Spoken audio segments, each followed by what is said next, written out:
You know what? Same here. Oh, here we go. What's going on, brother? I literally just woke up. You know how there's a snooze button? Yep. I turned it off. Yeah, nice. I do know we live, right? No, Yeah, we we are are. live. Holy cow. Well, screw it. Let's get it going. On your mark, get set. On your mark, get set. Let's go. I can't do it. We'll do it live. Do it live! I'll write it and we'll do it live! Mister, will you please wake up? Montana looking, throwing in the end zone. Caught it! Right. Palmero over the head of Jenks. Uribe charges, throws, out! And the White Sox have won the World Series. And that'll do it. It's over. The Golden State Warriors return to a familiar place. They're on top of the NBA world. We're down to 2, now to 1. Here's Jordan. Yes! It is all over the Chicago Bulls. This is Snowman in the Morning. Hey, this promises to be fun. Oh, yeah! Off we go on a Thursday. Good morning. Good morning. We're already loaded. Good morning, everybody. Yes. Dietz is here. We'll get to him in a few moments. Let's do some maintenance. Subscribe to the channel if you haven't already. There's where you can subscribe, youtube.com/snowmaninthemorning50. We invite you to subscribe to our YouTube channel. Thank you to those of you on the BS3 network for tuning us out, as well as YouTube. There will be a Snowman in the Morning Plus today, as I'll welcome Mike Debate as we get ready for Thursday night football, man. It's the Buffalo Bills and the world champion Los Angeles Rams. And we'll see how that plays out. The question is Playmaker drinking already? Yeah. I'll answer that. Get that pregame going, buddy. I mean the pregame's already started. Yeah. Thursday night football, it's not a pregame. They're just carrying on. This is still the after party from the Super Bowl. Yeah, it is. It's a walking hangover. Let's go to the Fanatics feedback zone. Victor Locke says, "Good morning, gents. Good morning to you." Good morning, Victor. Good morning to you. It's not how you start; it's how you finish. Yes, it is. I learned that yesterday. We're gonna get Cole Jensen in here. Doggone it. Gonna get Cole Johnson in here in just a minute. I still have no power in my office. Oh, that sucks. Now I'm a little mad because I was just getting it together. I was getting everything where it needs to be. And then someone started working on the house, and now there's no power in my office. And all I can think of is wait till I build, and I mean it, build my studio. It's going to be great. It's going to be all inclusive, and it's going to kick ass. And once I get it all together, I'm going to bring all my regulars and all my guests, because people don't believe I can turn this into $2 billion a year. Oh yeah. After the great night of sleep I had, I'm thinking better. I'm thinking better now. I'm feeling better. I think I got the formula to solve my my stomach problems, so I don't run in the bathroom every 5 minutes, and I have to remember I don't have part of my stomach, so I can't eat the usual way I do. Like when I go to a buffet and pig out, I can't pig out. What my doctor said yesterday, the conversation with him, I got to breathe, I got to move, and I can't eat. Like I said, I can't eat everything in sight. which is kind of in a funny way detrimental to me because I love food. Don't we all, brother? Don't we all? And my love for food once upon a time made me well over 500 pounds, and I'm not going back there. So I got to be careful. I got to graze throughout the day and take all my meds. Hey, Pizzle, good morning to you. Hey, what's going on, We brother? got Cole Johnson on the way. And as soon as Cole gets here, we're going right into it with totally Dietz, because I'm sorry about Dietz, sorry about yesterday, but it's Wednesday. It was Wednesday, and all hell broke loose. I'm well aware. I'm well aware of the Wednesday shenanigans. And you got to present your cartoon. One Wednesday, we got to have you on so you can present your cartoon idea. Oh, absolutely. You got to present your cartoon idea. Y'all like the sweatshirt? My wife got me this. Oh, there it is. The Batman. Yeah. I got a Batman sweatshirt, which I'm wearing now. I got a couple of Colts shirts that she bought me, and I can fit them now. That's good. I can fit them now. I feel I got some extra motivation. I was trying to hang this up in the there studio. It is. My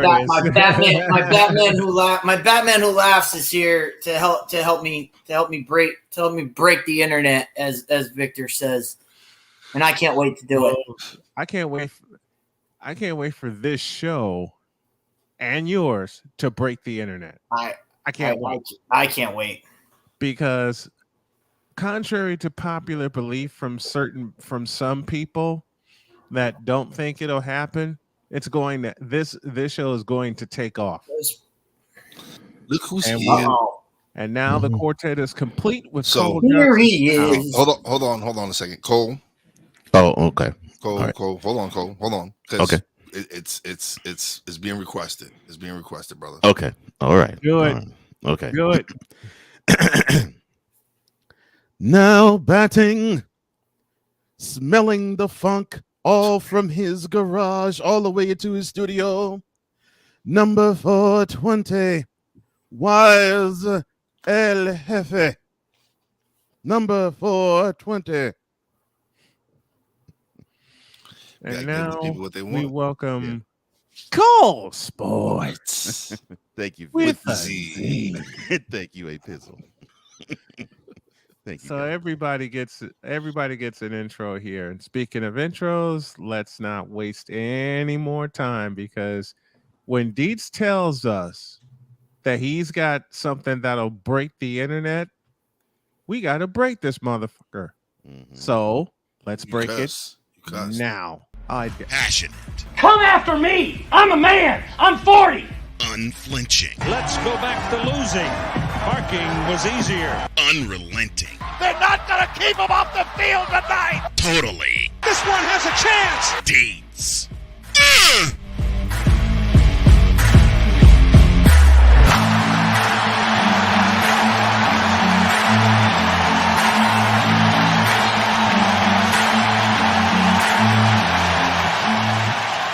That's not just a murmur, that's a full-blown fibrillation. And the full-blown fibrillation is here. Good morning, Dietz. Yes. Good morning. What's going on, everybody? What's up, now? Bro? You said you had something that will break the internet even before we get to our college football discussion. The floor is yours. I have to get to this because it has to do with college football and has to do with everything that I was watching on Saturday. Mm-hmm. And the entire day, all they kept doing was breaking into the U.S. Open and giving us updates on the U.S. Open and what was going on. And of course, they come back and they go, and the announcers say, what a weekend at the U.S. Open. Mm-hmm. It was so great.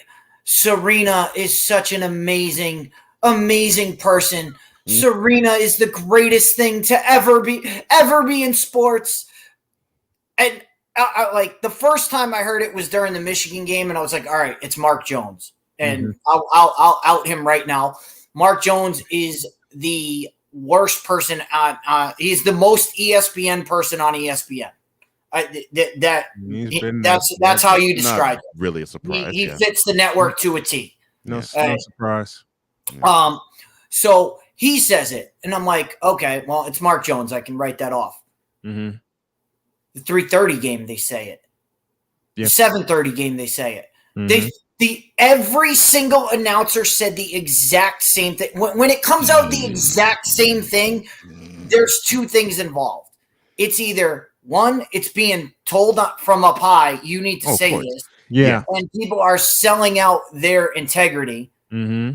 Or two, which is equally worse, they actually believe in the BS that they were throwing out there.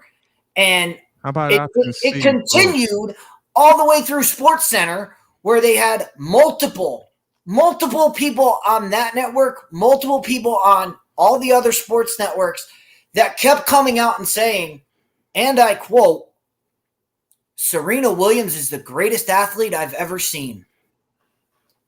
And I had to do a double take of, did I really just hear them say this? Mm-hmm. And I will tell you right now, I don't want to get my words twisted. I don't want anybody to be able to cut this up and be able to mash it up into something that it's not. Serena Williams is a great person. She's a great tennis player. Yes, absolutely. She is a great athlete. Mm-hmm. Yes, and no question about that. She is not even close to the greatest athlete of all time, and this is where everything is going to break. She is not even top 5 female athletes of all time. That's that she was the greatest athlete of all time. There have been every single time they came back from the U.S. Open. Every single time, Serena, one of the greatest to ever do it. Mm-hmm. See, this is the issue that I have with media in general, but sports media in particular, because they seem to fashion the same thing that most modern day sports fans do, and that is they are victims, probably the biggest ones thereof, of prisoner of the moment. Oh my gosh, that's ridiculous. Let's welcome BGS. One of my we have BGS who asked the correct question, and I'm not somebody who comes in and throws things out there. Look, I've been doing this I've been going through this all week. Mm-hmm. I could go to 10 if I want to, but we don't have time, so I'm just gonna go with top 5. All right, number 5 on my list. Some people will argue this. It's the one arguable one that I have, but I throw her in as the 5th. Arizona softball pitcher and U.S. Olympian. I swear, I have never seen a softball move the way she throws it. Jenny Finch. Jenny Finch is one of the greatest athletes I've ever seen. What she does with a softball, she throws it 97 riser and then drops an 84 sinker. Yep. What are you going to do as a hitter? What are you going to do? When I saw her pitch, it was absolutely outstanding. So I have Jenny Finch on my list. Now, not a riser 97. Doggone. Some people could argue. I have, and if you want to argue with the 5th, my 6th and 7th, I have tied because I can't separate the both of them. One is Lisa Leslie, as was just brought up. And the other one is Cheryl Swoops. Wonderful athlete. Yes. Wonderful athlete. Cheryl Swoops was a great athlete. Wonderful athlete. I will say this. Cheryl Swoops deserves to be in the top 20 basketball players of all time that I've seen. Mm-hmm. I mean, I'm not going back to like the Bob Cousy eras or whatever, but I'm talking about players that I've seen. Cheryl Swoops was amazing. One of the best.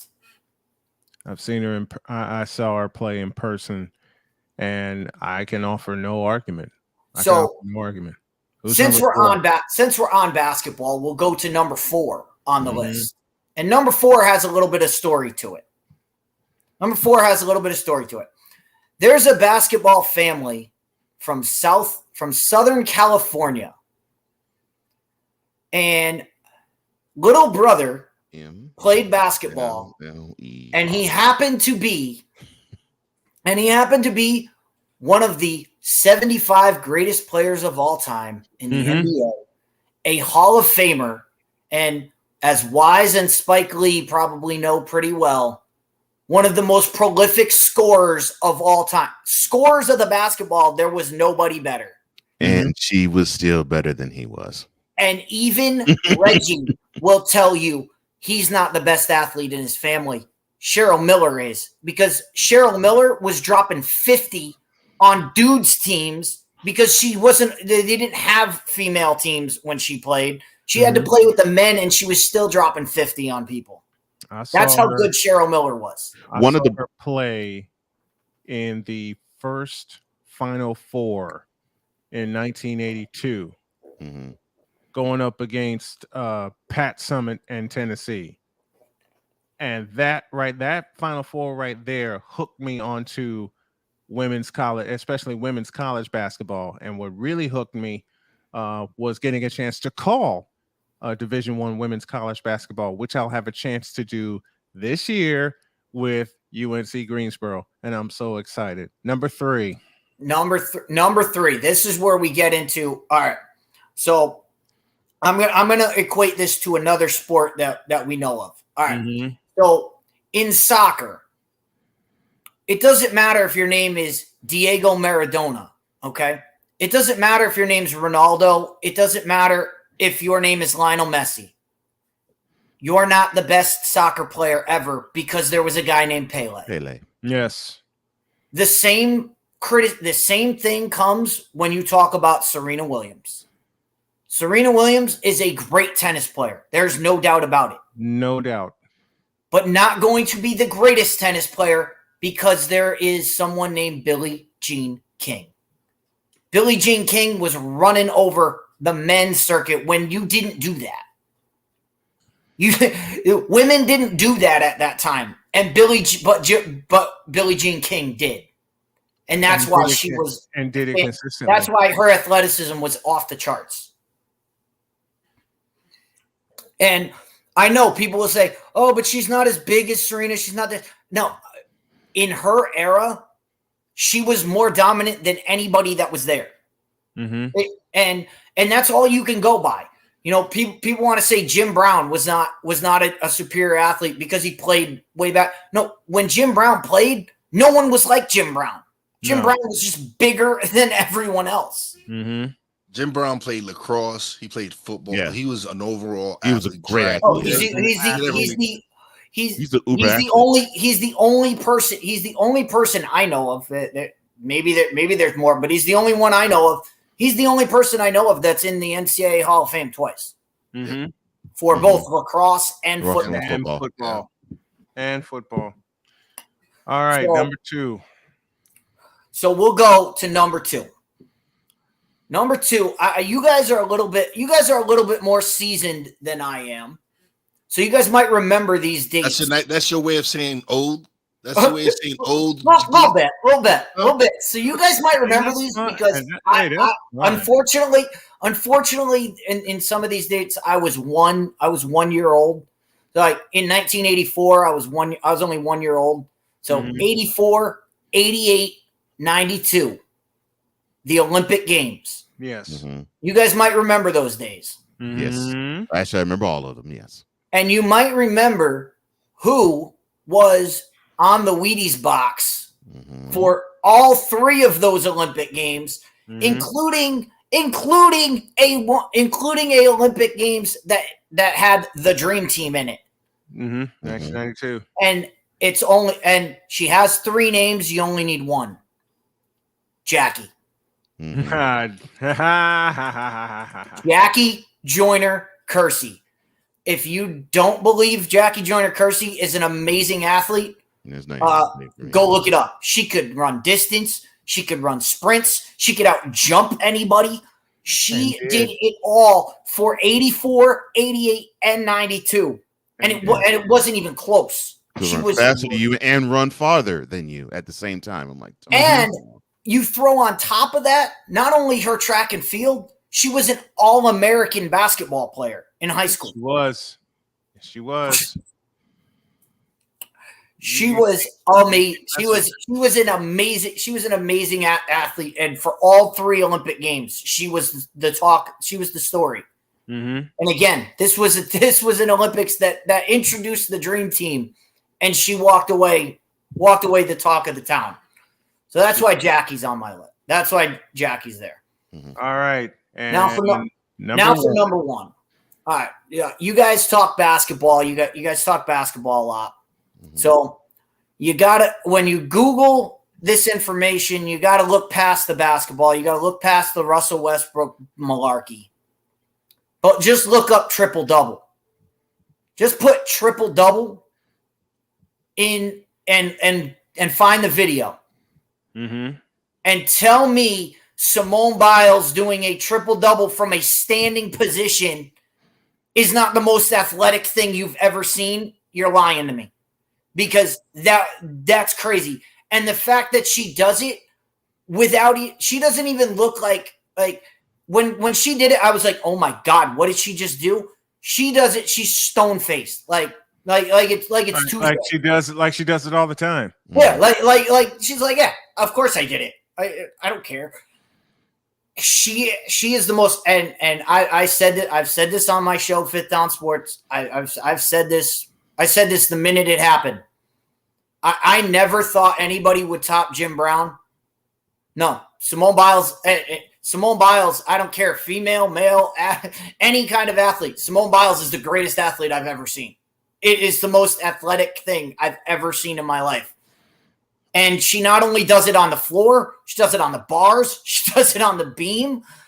And people can say, oh, well, Serena's got all these championships. Simone Biles has the most championships in gymnastics history. And she's still doing it and still killing it. And not only killing it, she does her thing. Like you listen to the announcers, and I don't know anything about gymnastics, so I have to go by the announcers. She hits it, and the announcer goes, "All right, this is over." Mm-hmm. It's over. Hand her the championship right now. And I was like, okay. I was like, that says everything you need to know. And there's the list. And so all of these people are on the list, and you get all these talking heads coming on saying, well, she's the greatest of all time. She's on the list of my 5 greatest athletes of all time. They're listing them all, and I'm like, what are we doing here? Where are we going with this? So, yeah, that's where I had to start, because we had to set the record straight. And again, I see a lot going on in the chat. Mm-hmm. As always, more than welcome. Anyone is more than welcome to Fifth Down Sports Show, and more than welcome to tell me why you're wrong. But tell me who you're going to replace from that list. It's again, you can't be wrong because it's your matter of your opinion. It's an opinion. There's no wrong here. Everyone my list is completely different. I'm sure Snowman's list is different. It doesn't matter. It's a matter of opinion. And so I wouldn't say that you're wrong. I can tell you but it wouldn't be that I'm right. It's my opinion. It's my choice. Those who I feel like. To me, I would probably have Cheryl Miller probably 1 or 2, because I've seen her play, and I think she's an amazing athlete. BGS with this, the Williams sisters saved women's tennis. I'm inclined to somewhat agree with that. I can't really go all the way with that. I don't know about that. I mean, I've seen Martina play. I've seen Stephanie play. Chris Martina, that was there. Chris Everett, yes. Navratilova, Chris Everett, Steffi Graf. Monica Seles. Monica Seles, yes. Monica Seles. Look, Everett Navratilova is the best tennis rivalry, men or women's, period. Yes. And those two seem to play each other all the time. They played each other just about every Grand Slam. Semifinal. Thank you. In a semifinal or in a final, more often in a final. Yeah. In a Grand Slam tournament, and that was must watch. Yeah. for me, it was must watch. It's one of the. It was one of the reasons. Like I Martina would have been in my top 5. It put Martina would have been in my top 5. On a Saturday, I love the Williams sisters, but Martina, Chris Everett puts the Williams sisters rivalry to shame. It just does. Yeah. It just does. All right, BGS wants to come up, and let's just go ahead and make this a fan. Let's go ahead and make this a fan chat. So we're gonna drop the link right there, and we got Clark Monroe coming at 9:35. This will turn into a free for all, and I love it. I love when the folks in the chat, want to come up and and debate us. So this is what makes it. This is what makes it fun. This is what makes it fun for all of us. BGS, the link is in, and if you want to come up, come on up. While we wait, do you mind if I press the topics, because I got another one that's blowing up right now. And let's get BGS in here. Good morning, good morning, OG. Yeah. Good morning. Okay. Hey, glad to have you, brother. Let's put it this way, man. Okay. Mm-hmm. Now, I remember when these two children with kids at 16 and 17, man, were coming in where the women's tennis, the average serve was like 60, maybe 70 miles an hour. These babes came in banging serves at over 100 miles an hour, right? Yes. Never seen it before. Except for Steffi Graf. Not even Steffi Graf, man. Never seen it before. Yeah. Okay. Yeah. In fact, the female announcers was calling it big babe tennis because all these chicks had to get into shape because they were fat and overweight and they couldn't rally. And these little girls were actually going banging 110, 115 mile an hour serves, going from edge to edge, man, and rallying. And so every chick in female tennis had to get into shape, had to learn how to run, had to up their game as far as speed and tennis, had to go get in the gym and start lifting weights because to compete with these girls. They changed the whole face of tennis, right? They had for 24 years, they changed just like Tiger changed golf when he first came in. Okay. You had to get in the gym, you had to lift weights, you changed golf, you revived women's tennis, right? Because they were saying that, okay, the girls are cute and they did long rallies and you got to volley and blah, blah, blah. No, these girls came in and banged, and BGS at the point between the end of the era that we had talked about with Navratilova, Chris Everett, Monica Seles, and Steffi Graf, there was a lull. Yeah, there wasn't. Well, what they saved was American. What they saved was American tennis. No, they say tennis. No, they say women's tennis, period. Okay. Well, they say women's tennis, period. They changed women's tennis, period. They changed women's tennis. They changed. I'm talking about. They changed it. Yes, they did. It got fast. It got faster. Yes, because of the rallies. They got harder. In other words, the tennis, the serve speeds were higher because we were saying at 112 miles an hour, and that is documented, sir. What I'm saying is, what was Venus's top speed? Top tennis. Probably about 120. 120, right? And who's right behind her? Serena. Probably Venus. Serena was right behind her. Venus 121 miles an hour for Venus. 100, I think it was 115 for Serena, right? And then plus the running, the edge running, the volleys you've never seen before. Okay, no, they changed tennis, and I remember because even Billie Jean King, okay, who's on your list, said Billie Jean King said we've never seen tennis like this. That's how come she actually said I got to recruit these girls. They got to get in my camp because we've never seen girls like this. Okay. They've never seen this before. It's like Michael Jordan and Tiger Woods landing on, when Tiger Woods dominated in '97 at the Masters. Okay, never seen golf like that before. Never seen shots like that. Oh no, he won that by 12. He won that by 12 strokes. Tiger's changed golf because to your point, yes, that's exactly it. To your point, the Williams sisters changed changed tennis the exact same way Tiger changed golf. Changed golf. Yeah. He made them go. He made them more athletic. He made them go work out. Yeah. He made them more athletic. I mean, the tennis players in the women's game more athletic. I forget there's a big girl. I can't remember her name. Right? Okay, she was overweight, but she was like top 5 or something like that. Man, she got tired of getting her ass whipped by the Williams sisters. Right? She got tired. She had to lose weight. She had to get in the gym. She had to get in shape.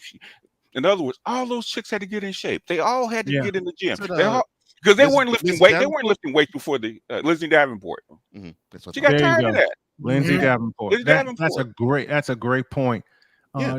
Tall Lee is in the house with us. Serena, 26-year career. Almost 27. Almost 27. Yeah, almost 27. So Tall Lee, we thank you for joining us. Yeah. And I would like to say Cheryl Sousa, even my sister played ball with all these girls, right? Okay. Yeah. Cheryl Sousa is not even the best chick on her team.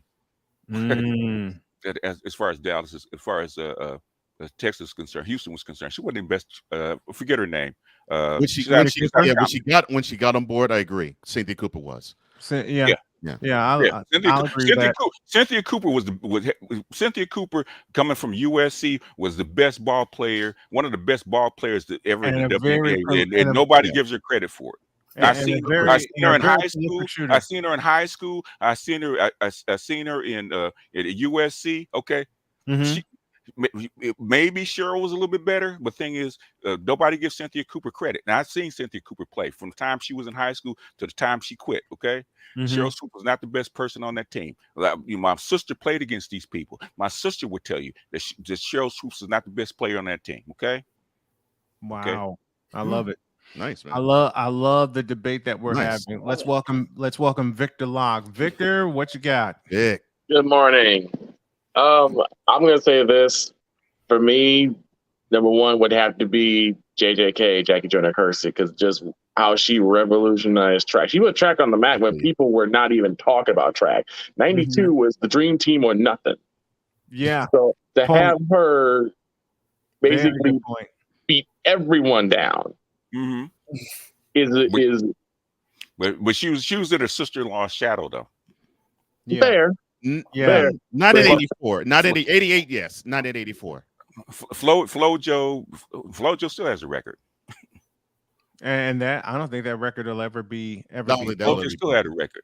But yeah. FloJo did something nobody. We remember we first saw FloJo running with that weave on. I say, who the hell is that?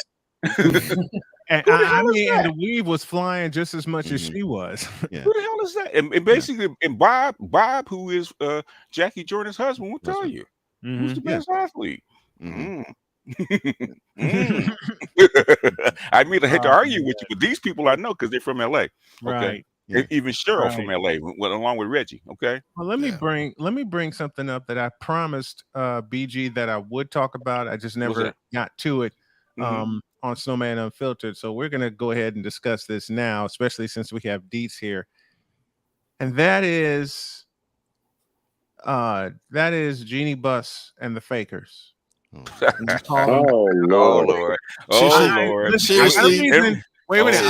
Listen, I have a reason to bring this up because I said I promised BGS that I would discuss it from a money standpoint. Yes. Yeah. That the Lakers are failing.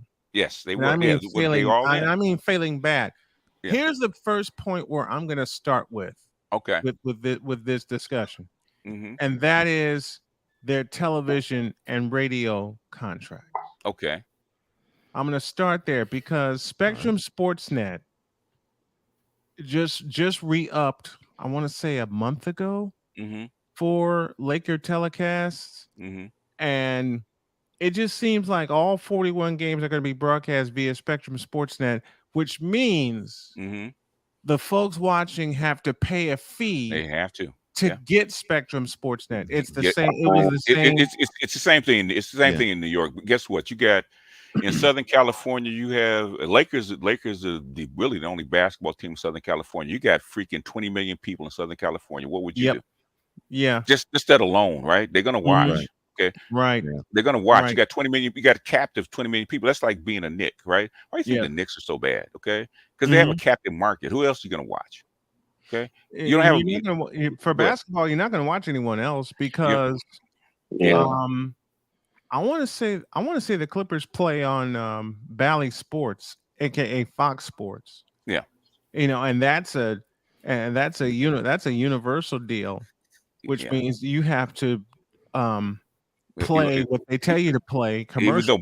Even though Bomber doesn't care. Bomber doesn't care. Bomber he has no money. Bomber just bought out the Forum because he wanted to build another stadium, and I forget the MSG actually said no. James we Dolan. can't build Yeah, it. James Dolan Nolan said no. He sold him the Forum. Yeah, and all Bomber did is wrote a check. Get the fuck out. Get the hell out of town. Yes, yeah, that's exactly what Get the hell out of town. He wrote him a check. I don't care. Bomber said I'm worth $50 billion. Here's the check. Get the hell out of town. Bomber just scratch a check. But Bomber said he probably didn't scratch the whole check. He probably said, "Look, James, fill in the amount.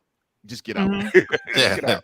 Just put a price on it. He just walked in, threw the check at him. Make it out of town." And now they're gonna build their own arena. The Clippers are trying so hard, right next to the Ram Stadium. Yeah, the Clippers are trying so hard to match what the Lakers A have done, and B are doing. But both of these teams, while they're hemorrhaging money and they have a lot more coming in because they're in Los Angeles, they're not good. Well, the thing is okay. This you got to understand. If you read, I think it's not Winning Time. I think if you read Jeannie Buss's story, right? Okay. Yes. She's always had a love-hate relationship with her brothers, with her two older brothers, right? Yep. This is a sibling rivalry, all right? And she wanted to prove to her brothers and her dead father that she could actually run this team. Okay, so it's more. Is it money? Yes, but it's more about a sibling rivalry. It's more about her what she thinks, and she's still pissed off that they ruined her marriage with what's his name, with the coach. Okay, Phil Jackson. Phil Jackson. Yeah, you can't run this team and you you messing with the coach, which is a no to Jerry Buss, right? He never forgave her for that, and she's still pissed off about that. But the thing is that she wanted to prove that she could win a championship without her brothers, okay, and did. And she pushed all the chips in the middle. She sold off all the prospects they had. They had a lot of good prospects just that all over the league doing well, right? Or at least like 8 or 9 players, right? Yep. And she did that along with the draft picks and put them all in the middle. She got LeBron, she got AD, she won her championship. I'm not mad at her. Okay, you got your one. They sold their soul for COVID. They sold their championship for one. They won the COVID. They won the COVID Classic. At the end of the day, it doesn't matter. Asterisk or not, it's still a championship. BJS is correct. I can put you can put an asterisk about it around it all day long. It's still a championship. It's still a title. They still hang the banner. Yeah, and they sure do. Yeah. They're still hanging the banner. It's still hanging the banner. And so the thing is that you've done all that, right? And so now that you've done all that, you're locked in on all this money. And one thing that I probably wouldn't have done, and which is everybody in LA said you shouldn't have done, sign Westbrook, right? He doesn't fit. He doesn't fit. No, and never did. He never did. He doesn't play defense anymore. Right. Even though he gave that up in Oklahoma City. Right. He gave even though he's a great defensive player, he doesn't play it anymore, right? Okay.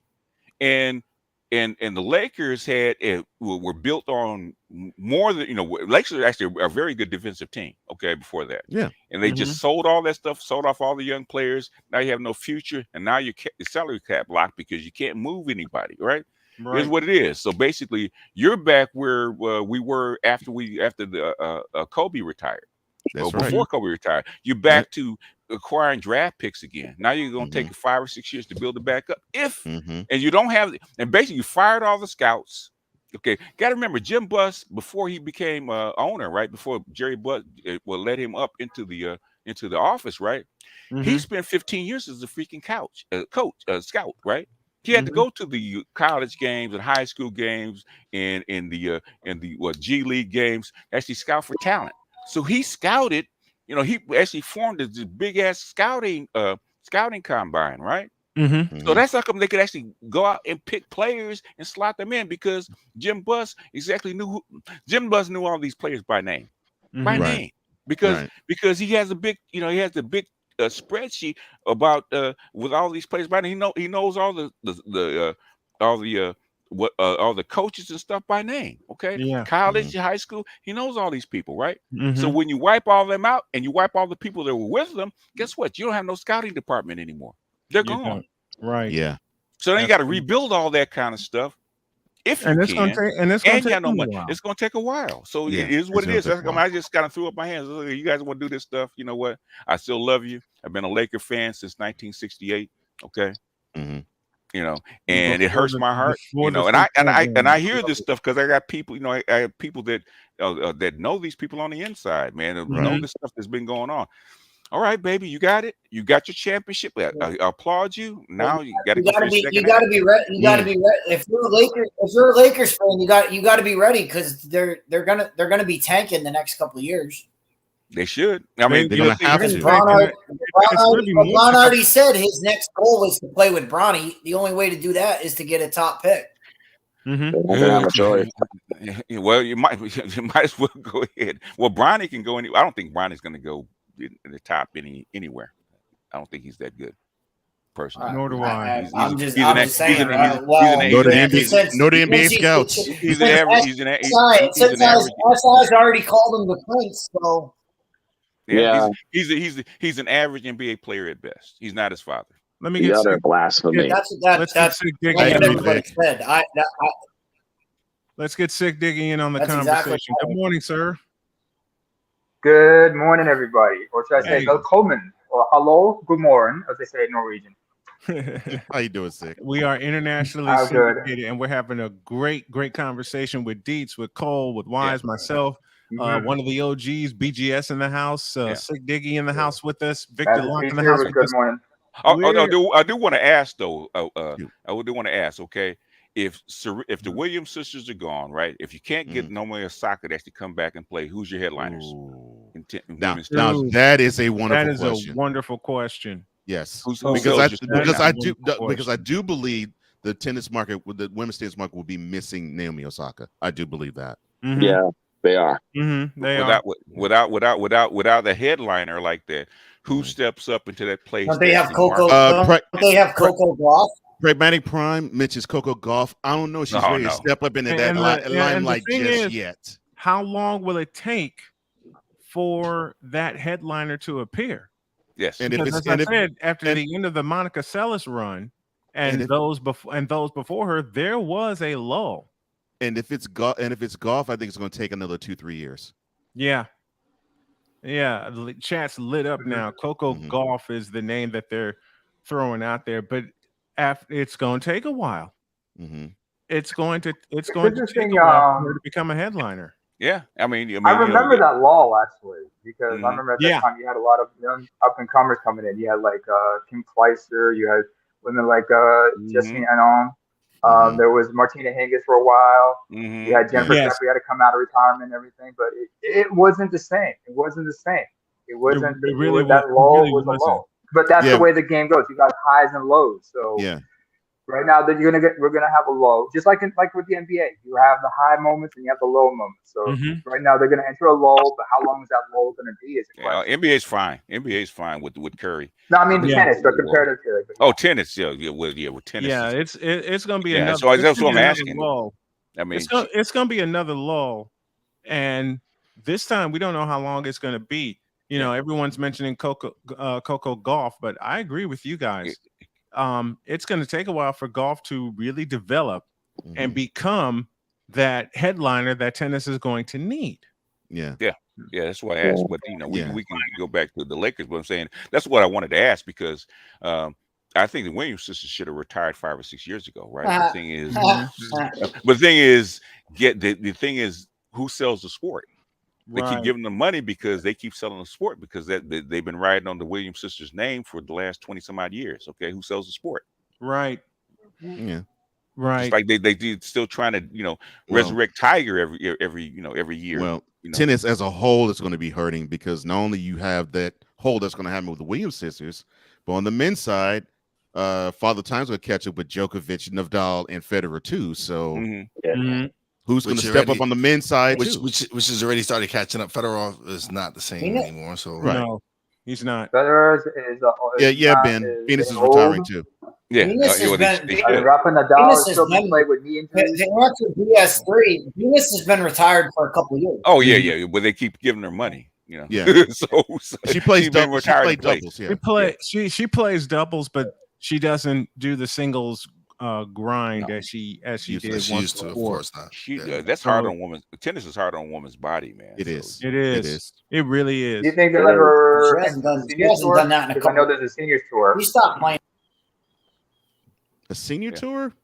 Yeah, I know Martina tried to drum up one. I'm not sure how successful it is. It's not the same. Yeah. Golf is fine as a senior tour because you can still play golf as an old man, but tennis, man, no, I don't. It's a young person sport. There's a lot of stops and starts when it comes to tennis. There's a lot of stops and starts, just really murder on your knees and your ankles because you keep stopping and starting, trying to make sure you get right where the ball is. Yeah, and what plays into that is the surface you're on. Yeah. Yeah, because all of them except for maybe grass is really hard. Yeah, hard on the body. You got grass. You got grass at Wimbledon. You got grass at Wimbledon. You got grass at clay. You got clay at the French Open, and it's just so many different surfaces. It's hard surface, a couple different hard courts with Australia and US. It's like playing football on AstroTurf. That's horrible. Yeah, it's horrible. Yeah, it's like playing football on AstroTurf, and whoever the hell thought of the AstroTurf idea needs to be drug out in the street and tarred and feathered because we've been saying that since 2003. Hey, Snowman, I want to drop this in on you real quick, man. Go ahead. Before we go ahead, okay? I was just looking up Sierra and Russell Wilson, right? And so I type in Melody Hobson, who is George Lucas's wife, right? Who's billionaires, right? Right. So I'm saying, okay, let me put in Sierra and Melody Hobson and see what comes up, right? All right. Guess in Europe, guess who they were who they spent the weekend with, right? Russell Wilson and Sierra. George Lucas and Melody Hobson. Remember I was telling you about Melody Hobson recruiting them to Denver? Yeah. Remember I telling you there was a connection? Yes, you did. Yes. Okay. Keep an eye on that. I'm saying I'm not. I got a big eye on that. Not in blood. Yeah. Keep an eye on that. Keep an eye on that. We trust and believe. After football, especially Sierra, Melody Hobson actually is really hooked into the fashion industry, right? Yeah. Worldwide, right? Keep an eye on that. That's the reason he went to Denver. Okay. Remember I was telling you that's the reason he went to Denver because he wants to be a billionaire, just like LeBron came to LA to be in movies, right? Because his next jump is from movies to China because that's where the money is, right? Right. Yeah. He's following Kobe's line. That's what Jeannie Buss sold him. Jeannie Buss didn't sell him on basketball, right? No. He said no. We can actually make your career, make you a billionaire after basketball. That's what we're selling. But we need you here to be in the championship. That's one of the things. Exactly. One of the things that was mentioned to me, and I did some research on it. He didn't come there to play basketball and championships. He came there for it's 3 words I've said on this show before. Build his brand. It's not just to build his brand. He came there for reasons of convenience. Yes. Well, he went to LA. He went to the Lakers for reasons of convenience. It's and you can see Thursday. That's a Thursday. That's a Thursday. I'm being nice because it's Thursday. I'm not being nice. You went there Thursday. You went there for reasons of wise. This is a discussion. This ain't a bronsexual confession. Trust me. Okay. Yeah. This is he went there for reasons of convenience. I could easily make this a bronsexual confession, but then I hear wise. Give us a minute. Give us exactly. Give us a bronsexual minute. But the thing is, you know what? The thing is said. And what Victor said is so true. Wise could be off camera and the subject of who would pop up and you'll just hear him. It's Thursday. It's not Wednesday, yo. It's not Wednesday. We gotta get a drop for that one. It's Thursday. But here's the thing. We gotta, you know what, Wise? You gotta do a drop on every other day of the week because. And I had a little. It's fun. Monday, right? Exactly. We gotta get Wise pointing at the camera. Listen, we gotta get Wise we got to get Wise off camera as we talk production shop here. We got to get Wise off camera, and just say, it's Thursday, right? What happens on Thursday? Wait, can you do it like Bill Duke? Oh yeah. Can you do it like Bill Duke? I can try. Yeah, but to your point though, man, to say Reese's a convenience, that's too broad. To me, it number 6 for the Lakers is a very specific guy. And so for me, it is a build his brand type of thing. You got the hammer, man. I like the hammer. Yeah. I like the axe. Yeah. He's always in Stormbreaker. We're he'll bring the Stormbreaker. I got this. He's the only one worthy of Mjolnir. He needs the axe, boy. Yes. I actually watched it last night.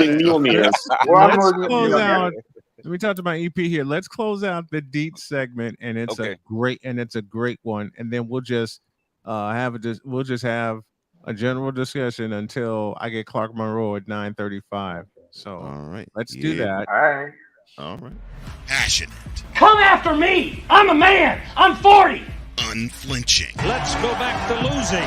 Parking was easier. Unrelenting. They're not going to keep him off the field tonight. Totally. This one has a chance. Dietz.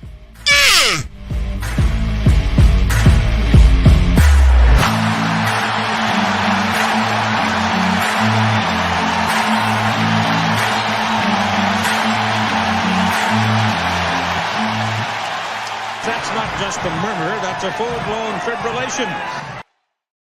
Full-blown fibrillation, and I got a present for you guys.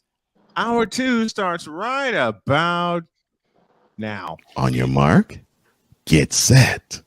Let's go. 'Cause we take this job so serious. All of it, between 2 people and 4 nostrils, all of it was gone. LeBron James is pure, unadulterated trash as a basketball player and has been for 20 years. We don't want to see that. Wait a minute. We don't want to see Number 420. Wise El Jefe. Number 420. I had to do it. Oh man, I thought I missed it. What in the all types of blue hell? This is Snowman in the Morning with Cole Johnson.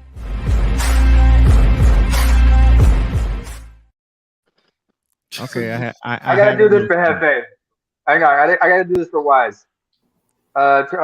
Cole, could you please do that intro from one more time? Okay. Now batting, the man who wants to just simply filter through all sorts of cheaper. Number 420, Wise El Jefe. Number 420. And how Where's the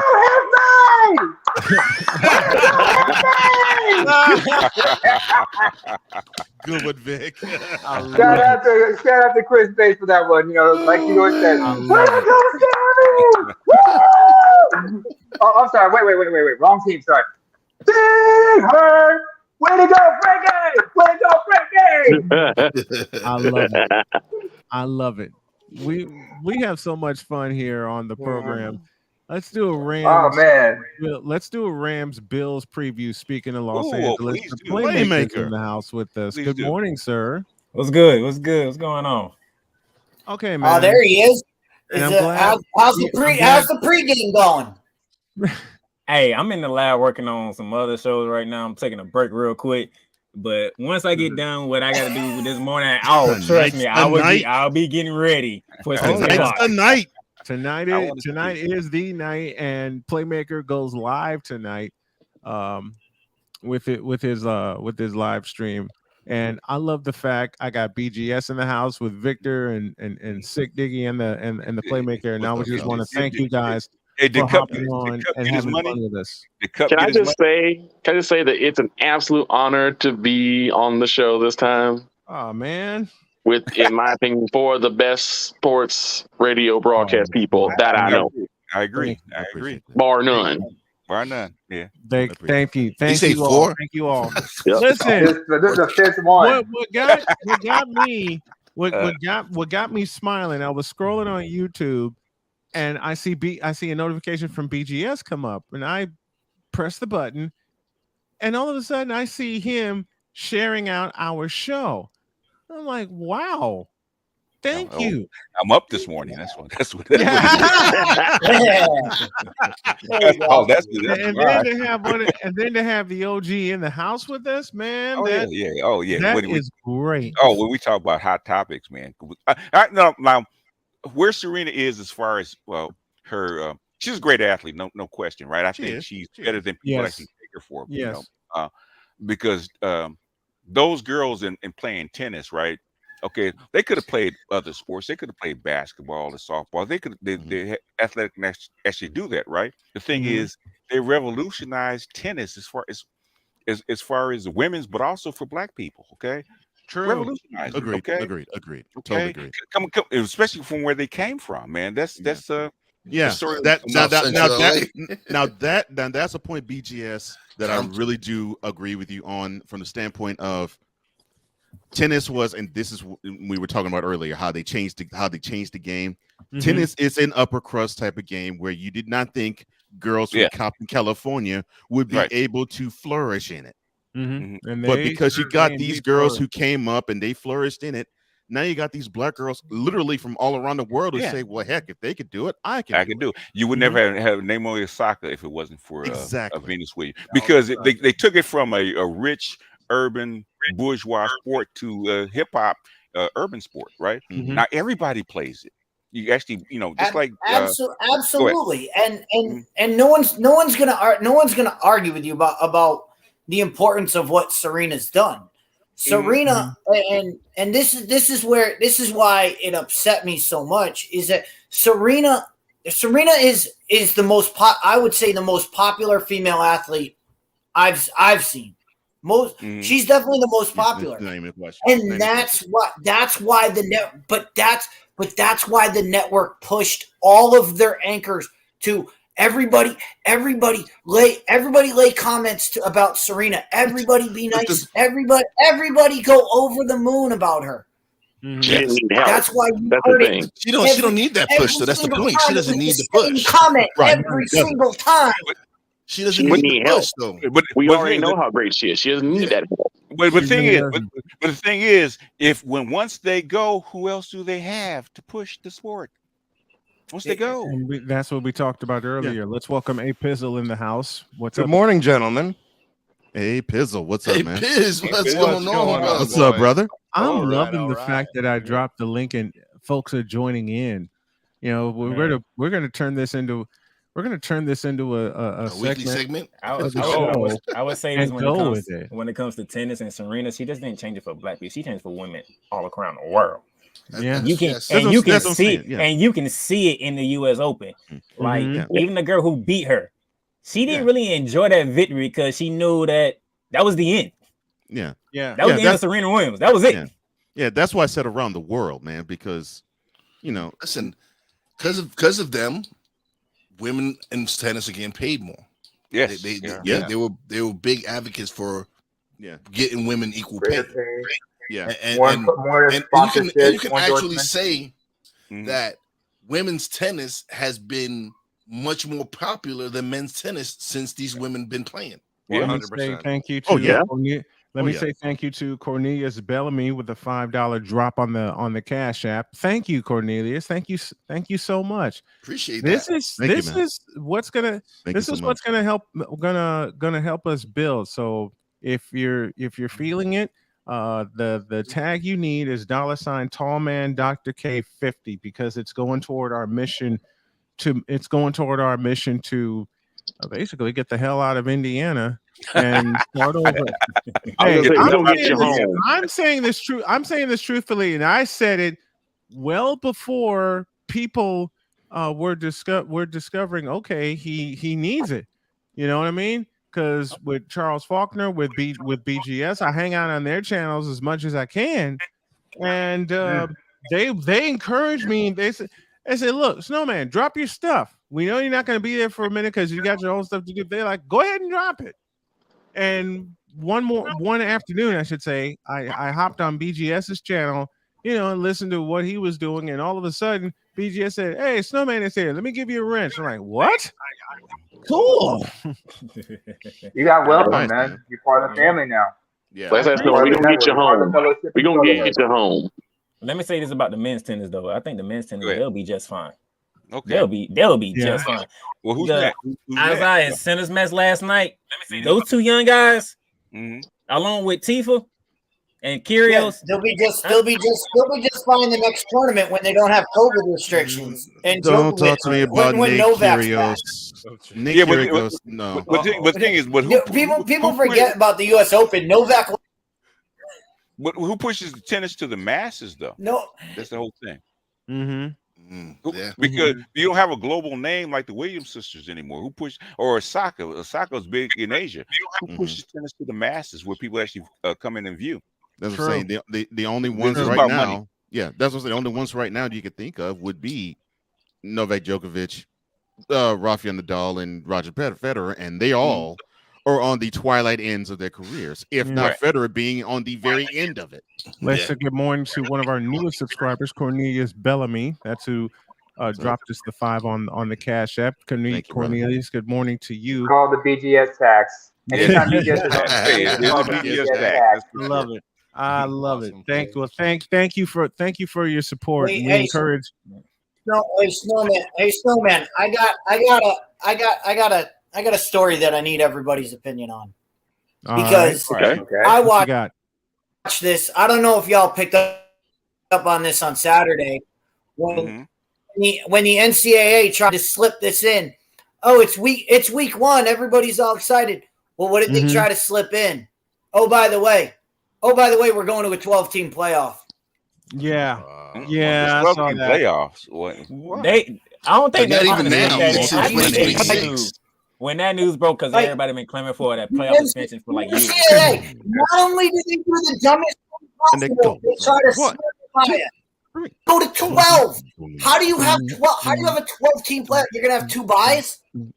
Like yes. Math. And exactly what it is. NCAA, collegiate. And on top of that, why don't they go to? Why don't they just go to do a 60-14? Sweet 16, exactly.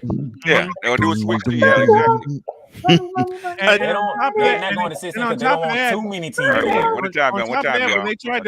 When they tried to slip it in, try being the operative word. It was a jump from 4 to 12 teams because the discussion was, okay, let's go to 8 and then let's go to 12. No, they jumped to 12 teams immediately.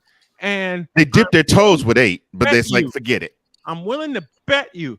The headline said we're gonna start this in 2026. I got news for you. That ain't happening. They're trying to push it. They're gonna start this in 2 years. Yeah, that's why I paid more attention to it. Because they say they're gonna start in 2026. I'm like, oh man, they want to push this to have it start 2024. You know why? Because OU and Texas is they trying to push to get to the SEC by 2024 instead of waiting to 2025. Right. Oh yeah.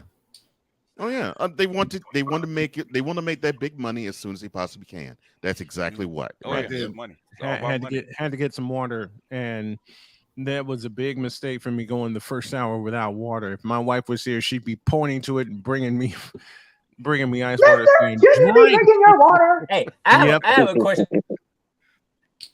Somebody has a question. What's the question? I have a question because I remember last week y'all talked about Iowa football. And I looked at the Big Ten stuff, and Iowa's up there with Wisconsin to be projected to win the Big 12 West. Absolutely. Explain to me what happened with South Dakota State. You talking about the 7-3 game? You talking about the 7-3 game? 7. Yes. Explain to me what happened. And 2 of the scores were field goals. 2 of the scores were safeties. Safeties. I mean, it's 7-3. 2 field goals and 2 safeties. I need an explanation. Bear defense, Bear 85 defense. I need an explanation. Welcome to Iowa football. That's Iowa. That's Iowa football to a T right there. Nothing better. Right? That's what happens in Iowa. They just don't watch.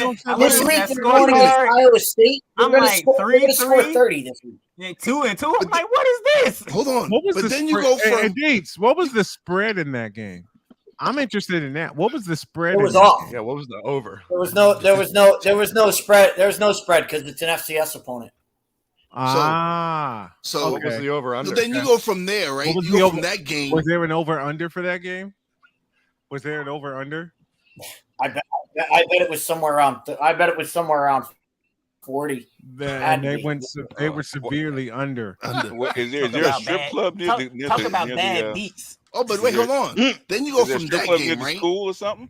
You go from that game to the Appalachian State North Carolina game. Oh Lord! Where a team gives up 40 points on the quarter. 40 points on North Carolina. 40? North Carolina State and ECU was crazy too.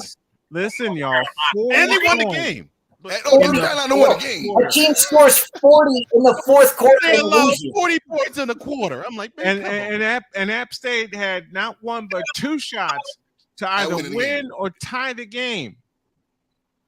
Because I was watching that game on and off, flipping between that one and North Carolina State and East Carolina. That whole state was watching with my wife. That whole state was on pins and needles.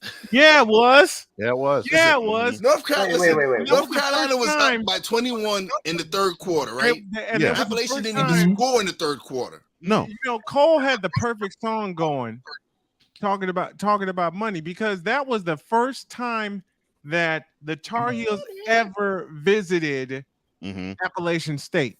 Yep. The first time ever. Which tells me two questions. One, who got the check? And two, who wrote it? Who wrote and got the check for that game? Because are you usually with that kind of matchup, matchup, like South Dakota State and Iowa, usually with that kind of matchup, and those of us in the know what's going on. Yeah. Usually with that kind of matchup, the team that's going to get their ass kicked is getting $2 million off top. They get paid. Yeah, they get broken off. They get paid off top. Well, my question is this: you don't have to pay Appalachian State no more. Appalachian State is known for being that team that you might want to keep your head on a swivel. Well, it's the first time. I agree, playmaker. Yeah, I agree. I absolutely agree with that. But think of how what do you call discussion? Think of how tradition operates. You know, and BGS and I talked about this. Think of how tradition operates. There's money being shoved under the table. Oh yeah. Easy. There's money being shoved. It's not being pushed under the table. It's being shoved under the table. You paid to be roadkill. Yeah. Yes. 100 BGS. Okay, so yes. So explain. Yes, these directional schools get paid to be roadkill. How come Oregon didn't get no check? No, Oregon. They were playing. I'll answer that question. Nobody was expecting Oregon I'm making fun of myself. No. I picked Oregon to win the Pac-12, man. That's how There's a killer. Wait. I think the over-under for Georgia, Oregon was 45. I picked Georgia. I picked them to win and lay the points, and I picked the over because everybody was doubting Georgia at the top of the season. Oh, they lost so many players on defense. They lost this guy. They lost that guy, and ran over the Oregon Ducks. Phil Knight will not be pleased, man. This is why Phil Knight will not be pleased. This is why I love what I do, because Snowman right. But I sat here and said, who's the coach for Georgia? Kirby Smart. Kirby. Oh, who did Kirby Smart learn from? Saban. He came from Alabama. Nick Saban. Like, did y'all really think Georgia was gonna fall off the mount like that? No. Stupid. Yeah. No. They were gonna fall off the map. No. But the thing is, this is the University of Nike, man. They're not supposed to get whacked like that. Now that I know that. I know. Here's a point. That Oregon brought up. Here's a point it doesn't matter who Georgia at. It doesn't matter who Georgia lost. It's the fact that Oregon added Bo Nix to their team. That's what did Oregon. And Bo Nix proves us right. I'm so glad I'm not on camera right now because I would drop. I'm about to throw something. Goddamn pro Nets has never beaten Georgia. He's never beaten Georgia. They listen. Bo Nix and Oregon do not mix, and he's wearing Justin Herbert's old number. But here's a point that not only Dietz brought up, but Cole brought up. Where was the game played? Georgia, Atlanta. Oh, neutral site. Neutral Which site. is only It's a neutral site. 45 minutes southwest or southwest. Wait a minute. Of Athens. Neutral site. But it's a neutral site. Good points, no matter. Let me ask this question. BGS, let me get you in here. Neutral site, my ass. No, neutral site. But the thing is, I'm so glad you brought this up. The thing is that Phil Knight has been funding Oregon for like 30 years, 40 years. Yes, right? Decades. Oregon is not supposed to get whacked like that, man. There's too much money in Oregon athletics, man. No way. That doesn't happen. That's supposed to happen. Heads are going to roll in Oregon. There was no check necessary. There was no check necessary. But all right. Cold karaoke segment has moved apparently. All right, so you wait a minute. I mean, the world, Appalachian State almost wins. Wait a minute. Oregon is whack. That's what happened. BGS brings up the perfect point. Brings up the absolute perfect point. Oregon is Oregon. Everybody knows who Oregon is. They go to Atlanta where everybody, and I do mean it, everybody was expecting Georgia to fall off the map. Oh, thank you, Andrew. We'll get to that in a minute. They were expecting Georgia to fall off the map, and they clotheslined Oregon. They clotheslined Oregon. If I can channel my inner JR real quick. Please do. Stop the damn match. Oh God! Stop it. Yes. Stop the damn match. Wait a second. But where did that clothesline come from? Wait a minute. Listen, Oregon gets a clothesline from hell. Oh yeah. North Carolina gets the blank. Listen, North Carolina gets the blank scared out of them. Oh Lord. Yeah. Because Appalachian State easily could have walked off. They easily could have walked off. Easily. Okay? So basically, Appalachian State was like Cuba Gordon Jr. and Jerry Maguire when they went, show me the money. I want to know who got paid for BGS. I want to know who got paid for that game. For that game? No, all right. Because Appalachian State was supposed to be roadkill. Yeah, they were. Yeah. They were supposed to be roadkill for that game. Let me bring up something that Andrew you guys got to explain that one, man. That is not supposed to happen. No, it's not. It's not supposed to happen. Yeah, okay, here's my answer. Here's my answer for Iowa and South Dakota State. Iowa is favored by 10.5. 42 and the over-under was 42.5. LSU. Wow. And they scored. Wait, what? Wait a minute. You got to remember. You got to remember. Did I say that loud? My bad. Just a minute. Explain this one. Who the hell got paid for LSU in Florida State? No, answer me this question. How did I know? Going into last week, knowing if you play in the SEC, you might be taking an L. Utah. Mm-hmm. That's exactly. Thank you for coming to the Swamp, by the way. Listen, and then we get to Brian Kelly. I got to give Snowman credit. He did call Florida was going to beat Utah in the Swamp. I did. And then we get to Brian Kelly and LSU debut. He was better off going for the 2-point conversion and the win. BGS. What's the word? Welcome to Brian Kelly. I mean, yes. What's the word that we BGS? What's the word we use a lot? A jinx. A jinx. That's what. Listen, Brian Kelly's a jinx. Oh yeah, that's true. I'm sorry, Brian Kelly's a jinx. Because how the hell? See, how did I know? How did I know after LSU got what was supposed to be either a tie, no, more to the point, more to Wise's point, that should have been a walk-off. Should have been. That should have been a walk-off win. And I looked, and my wife was about to sleep, and she said, "What's the score?" I said, "LSU just scored, and there's no time left." And my wife said, "Oh, they're going to lose," and fell out. What happened? What happened 3 seconds later? Blocked extra point. I went, son of a gunslinger. So you tell me this. So we have so you get down inside the 5, and your center forgot how to snap the ball. Is the reason why you kicked the opening field goal. Center, the line decided not to block, whatever it was. Okay, you get another opportunity inside the 5. Yeah, your opposite lineman gets more penalties on them, which drives you back, and you get a field goal block. Which is why I don't gamble on college football anymore. They must have learned from Dallas, I guess. I got the best part.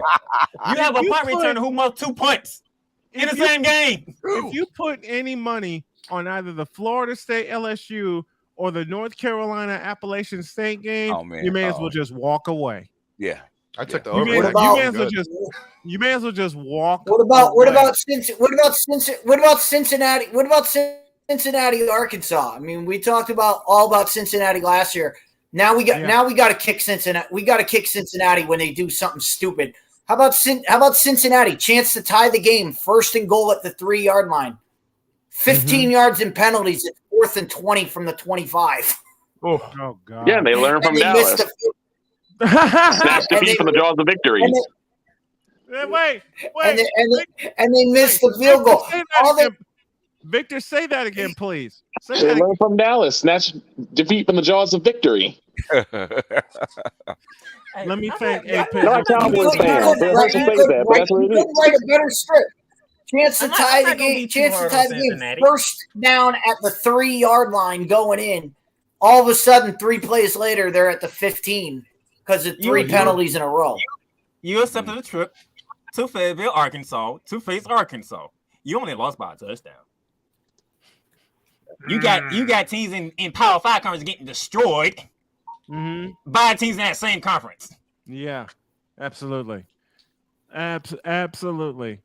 That's why I put no money. I didn't put any money on week 1 because I had this stupid feeling. Smart man. Especially when I called Florida beating Utah in the swamp. No mess, a smart man. Always go with your gut.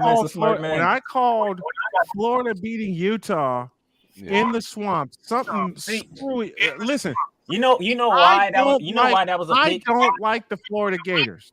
Yeah, okay. But in the swamp, I don't like the Florida Gators, but they're in the swamp. It was hotter than hell. Yep. Utah's coming across the country. Yeah.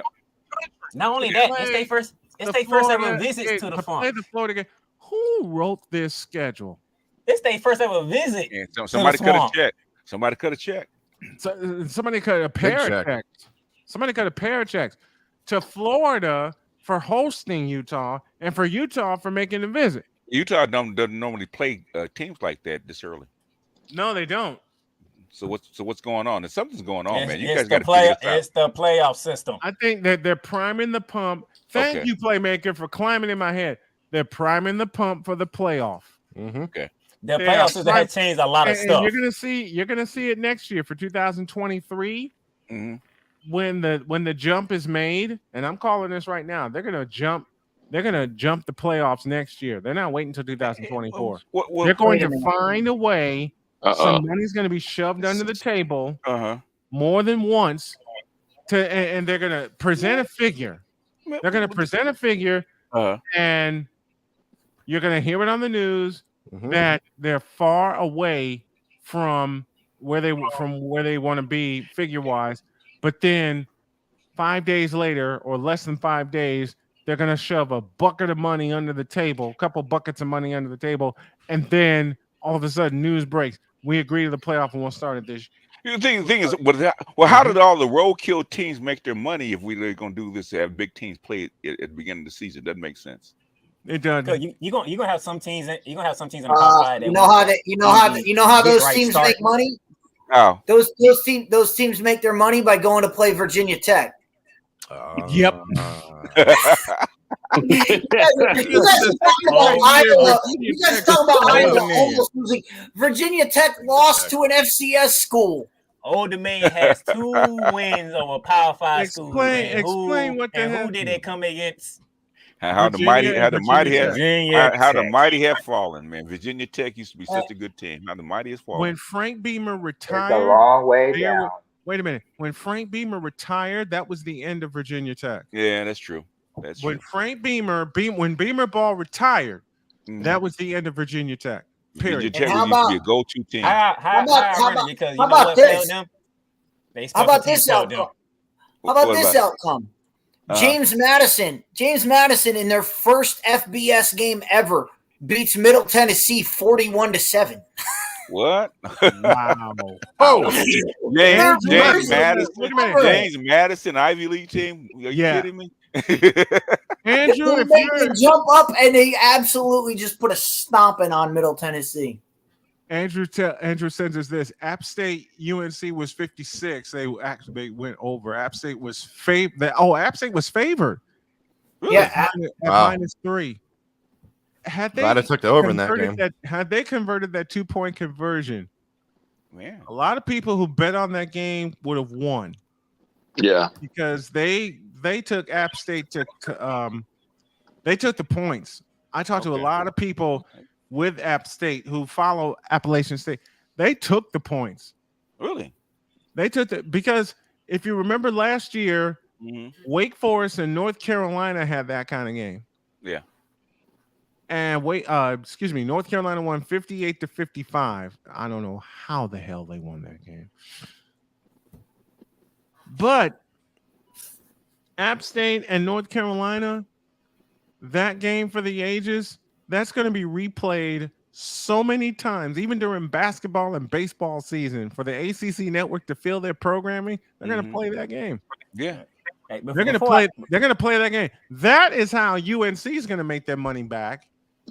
And also that's how App State's going to make their money. All the replays from that game. You know what? If I were a movie producer, I'd be trying to make a movie about that game. App State's making their money back this week. App State's getting paid this week. App State's getting paid to go in and get a whooping down in College Station. That will be a whooping. I'm gonna go ahead and tell you that right now. Texas A&M. Appalachian State heads to Texas A&M this week. I think Nick Saban lit a fire under Jimbo Fisher, and I think he's coming out to make a point. And I think Appalachian State. But what if he loses to Appalachian State though? Let's play devil's advocate. He loses to Appalachian State. I know he can go hang out with Lloyd Carr in Michigan. He's gonna have to move to the mountains where no one knows him. Because that conference, they don't like losses like that in that conference. A Pizzle is with us. A Pizzle, yes, sir. What if App State beats Texas A&M in College Station in front of 102,000 maniacs? Oh man, that would be awesome. Wait a minute, because people are going to take Texas A&M to cover. Of course. Andrew, do me a favor, get me the spread on that game, will you?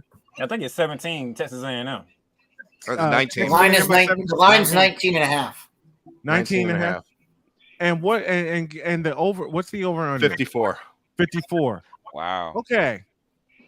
I'm glad I don't gamble. I will drop the ultimate what if for week 2. What if Appalachian State, coming off of that duel at the Rock with North Carolina State, what if they come in to Texas A&M and beats them? I'm gonna start singing. Sorry, remember the Titans.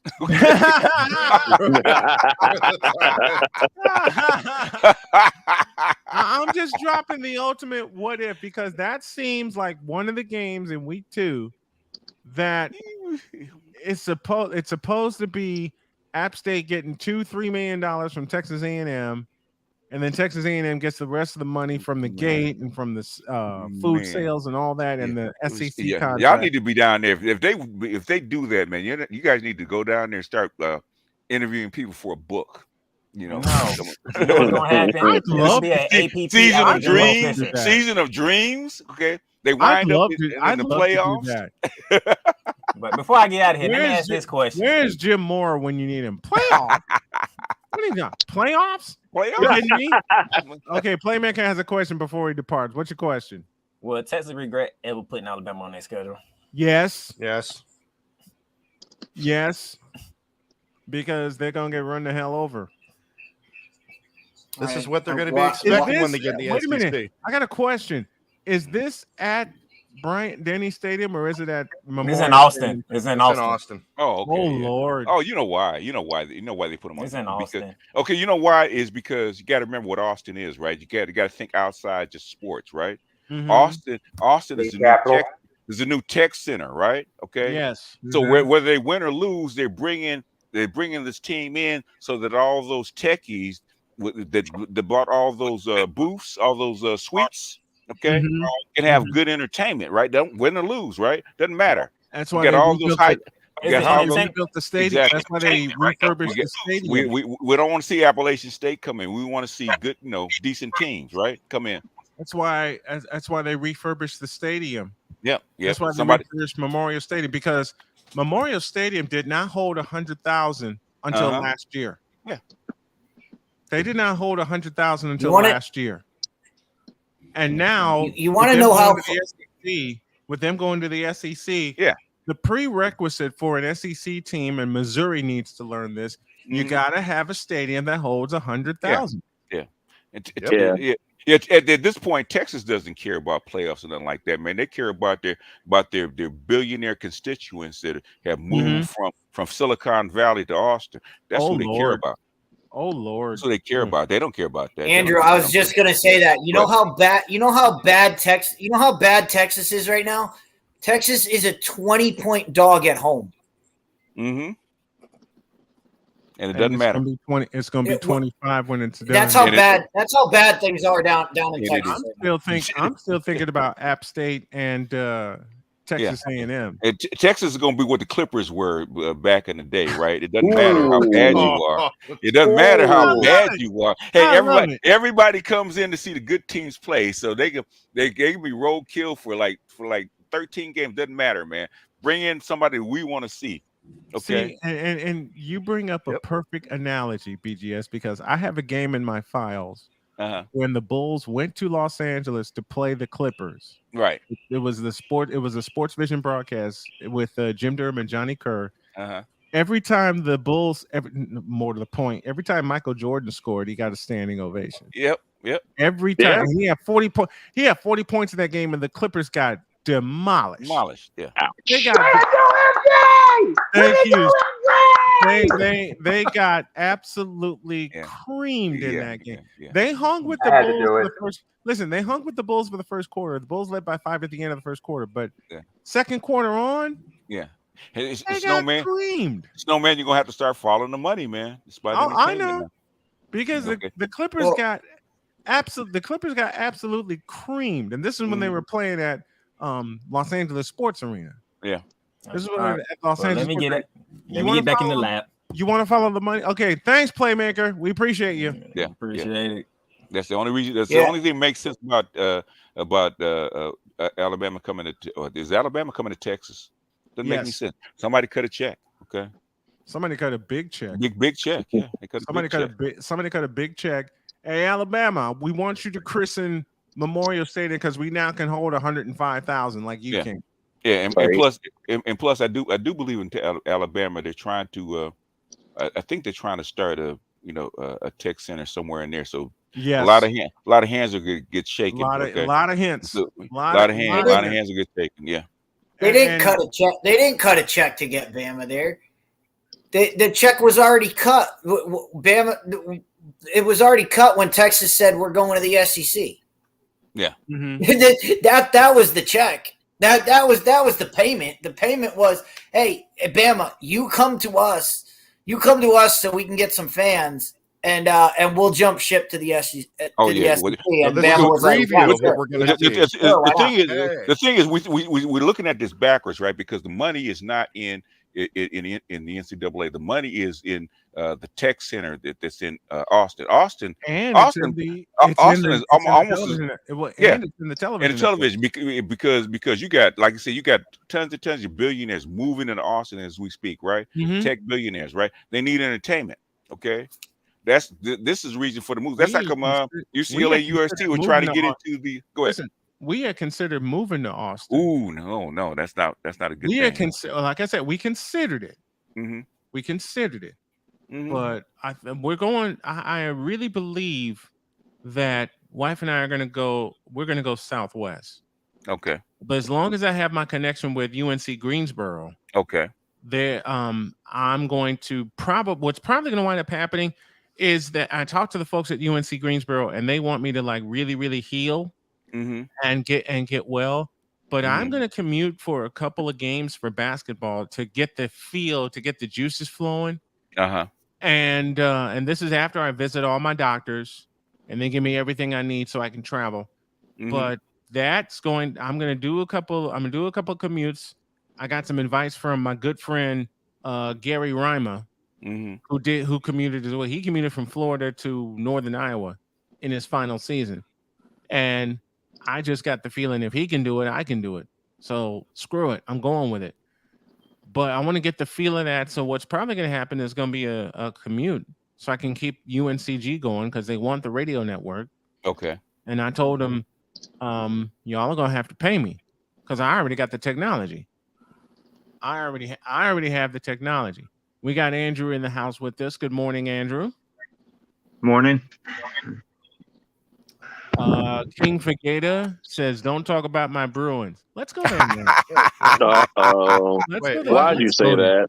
Why do you say that? Knowing why'd you bring that up? Wait a minute. Basically, they put the blocks on USC UCLA going to the Big Ten, man. They put the big brakes on that. No, they did.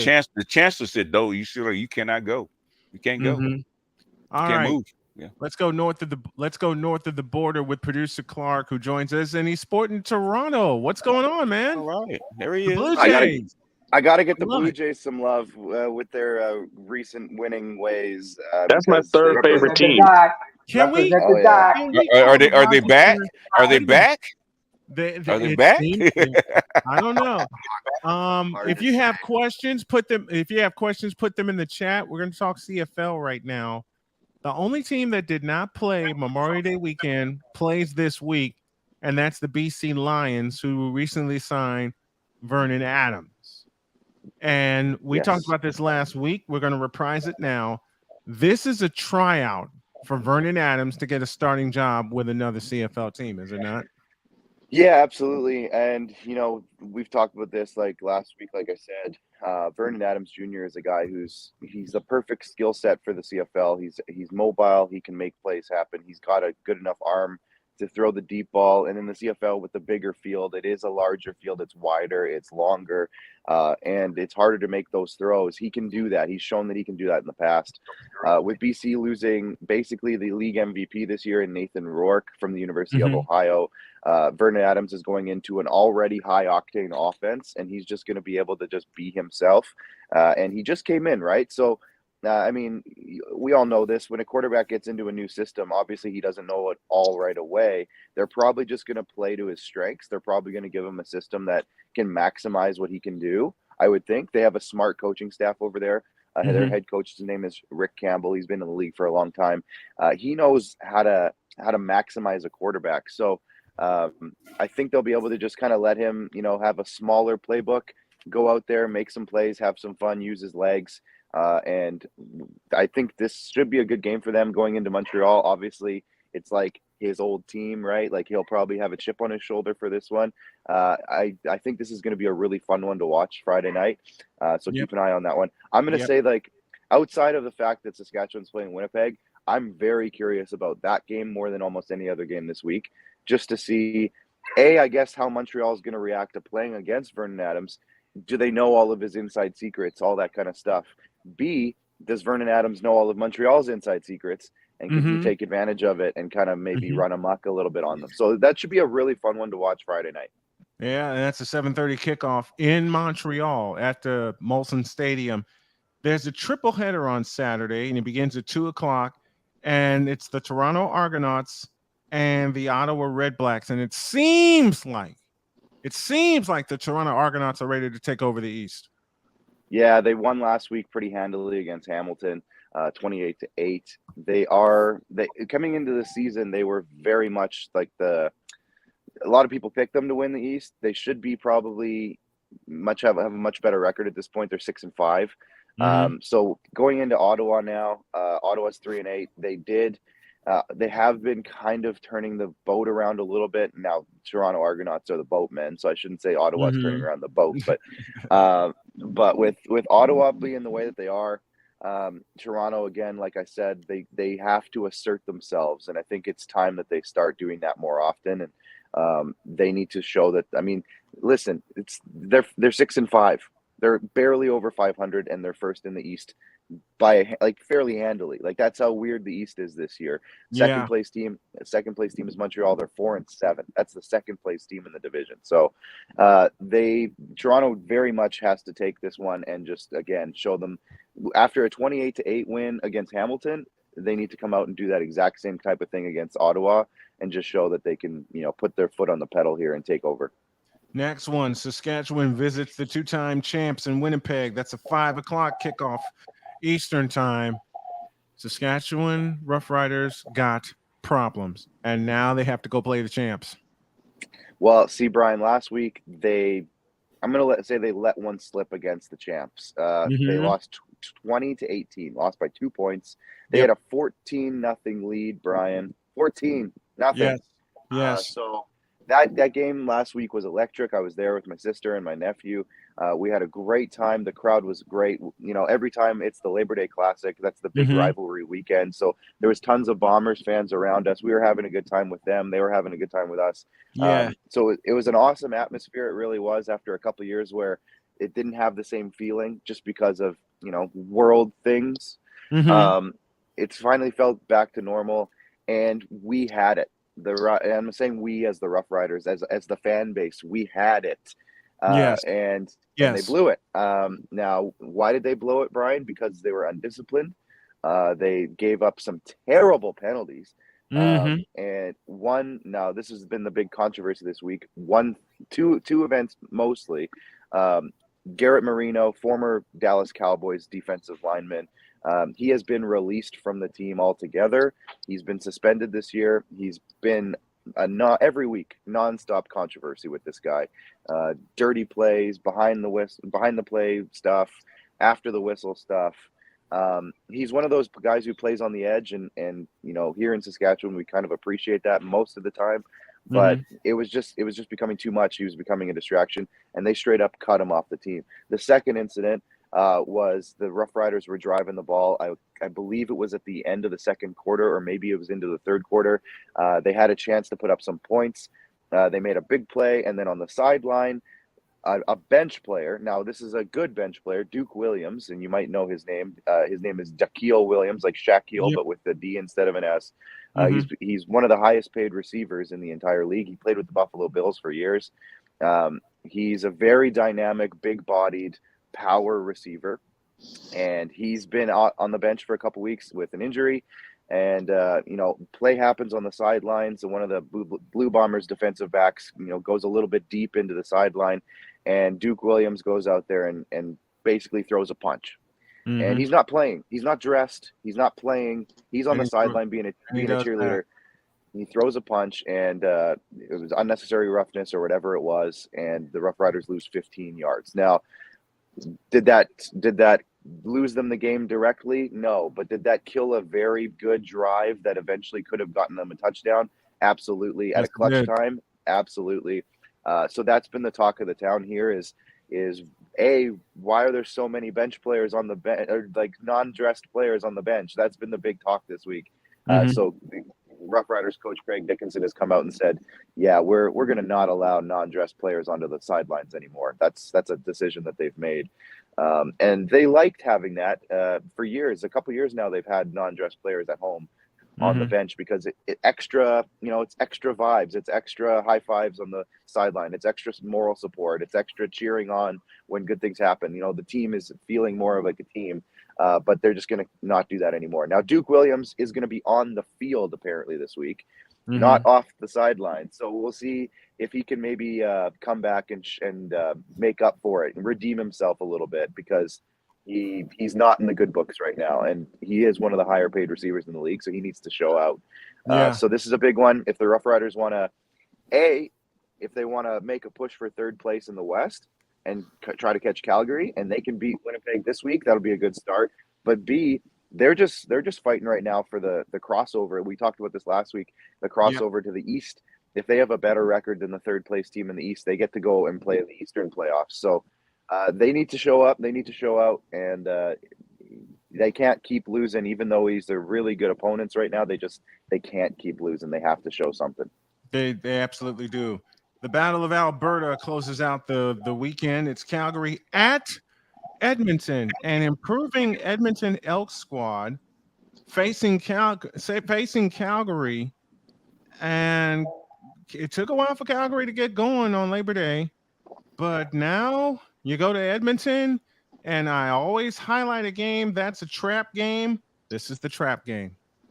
This is it. Now Calgary did win 26-18 last week. You said that, but where they sit right now, they're 7-4, so they are third in the West. Now, as I mentioned earlier, the Rough Riders are 6-6, so they're one win away from potentially losing that third spot if the Rough Riders can catch up. Edmonton is 3-9, and as I said, they haven't won at home yet this year. So Calgary has all the advantages. So, like you said, this is a definition of a trap game. So the thing about Edmonton, and I said this last week, I think, was that they are coming along. They're gelling as a team. They've added some pieces over the year because that's what head coach and general manager Chris Jones, that's just how he operates. He makes a ton of changes throughout the year, and then by the end of the year, they're actually resembling a team. So this is a team that is coming along, and if they want to play spoilers, because that's the attitude of Chris Jones, that he's got the dog in him, Brian. He's got the dog in him, Chris Jones. Yes. So and he likes to instill that into all of his players. And if the players don't have the dog, they're gone. This is the time of year. They're probably not making the playoffs, but this is the time of year where guys are fighting for jobs for next year now. And I think that you're going to probably see a scrappy Edmonton team for the rest of the season. Are they going to win a lot of games? I'm not sure, but are they going to make it hard for teams? I really, truly believe they will. So we're going to see a team that they want to show up. They want to try to get a contract for next year, or show that they can be or get a contract for another team. And Calgary, they're just trying to stay afloat. So to me, this is a home Edmonton team. They're at home, I should say. There's not a whole lot of pressure on them. And they can just go out there and play their game, whereas Calgary is going to probably be gripping the ball a little too tight, and they might be maybe on their toes a little bit more than they should be. So this could be an interesting one to just kind of keep an eye on, because if Calgary makes mistakes because they're not in a position, like they're too nervous or whatever, and Edmonton's just playing loose and having fun, this could be one that Edmonton actually takes. Now, that would be their first home win, and they desperately need a home win, Brian, because that fan base is getting a little grumpy. So if they can pull one out against their rivals in Alberta, that would go a long way for ticket sales, I'd say, for the rest of the season. So it could be a big one for the Elks. It is. And that's our preview of Week 14 in the CFL with producer Clark, who was representing the Blue Jays and the Toronto Maple Leafs. Yeah.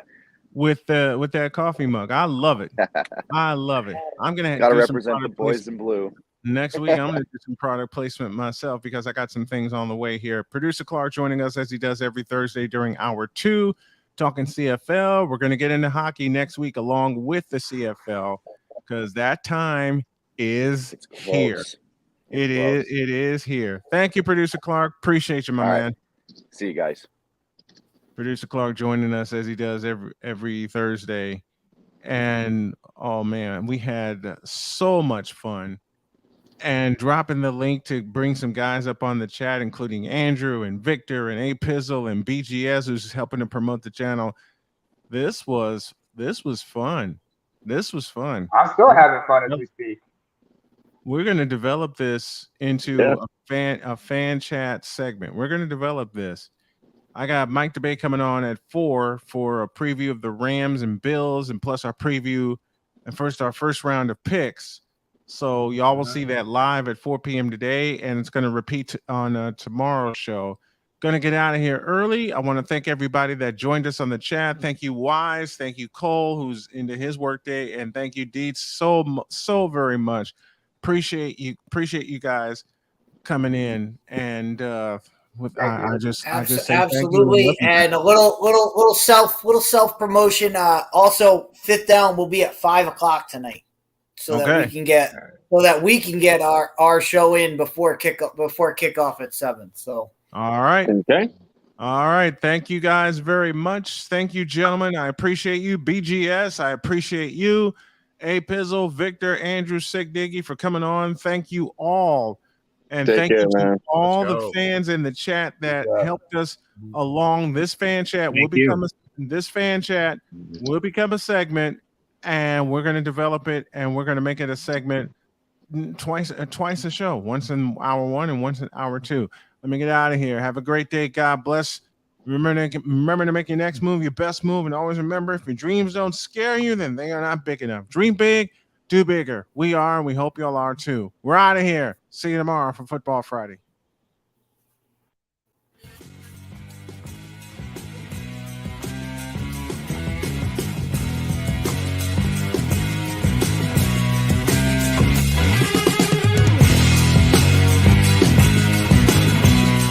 Thank you for tuning in to Snowman in the Morning with Cole Johnson, the hottest of hot takes and the coldest of cold, hard facts.